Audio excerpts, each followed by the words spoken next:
Сәлем достар, бүгінгі видеода біз сіздермен бірге эклер жасап үйренетін боламыз. Міндетті түрде жасап көріңіздер, өте оңай жасалады.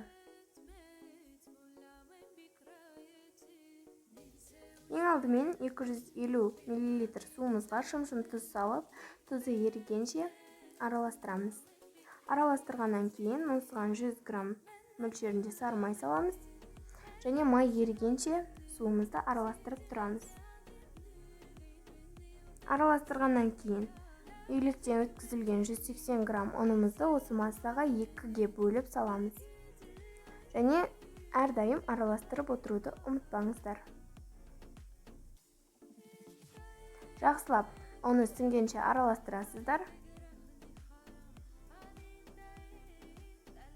Кастрөлдің астында осындай тат секілді бір нәрсе қалуы тиіс. Яғни ол дайын болды деген сөз. Және осыны оттан алып, жақсылап үйдің температурасына дейін суытамыз. Басқа ыдысқа алып суытасыздар. Және суытқаннан кейін осыған 2 жұмыртқамызды біртіндеп қосып, жақсылап миксерлейміз.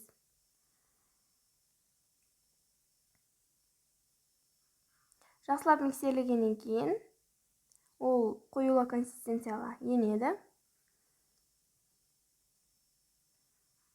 Және осыны кондитерлік қапшыққа саламыз, яғни кондитерлік мешокқа. Насадканың размерін өздеріңіз білсеңіздер болады. Менде ол 353 размерде.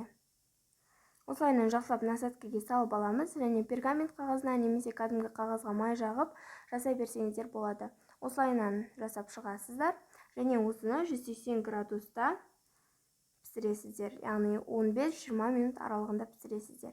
Бетіне кез келген кремді қолдана берсеңіздер болады. Творожный сыр немесе сливкидің өзінде қолдансаңыздар болады. Өте дәмді болып шығады, міндетті түрде жасап көріңіз.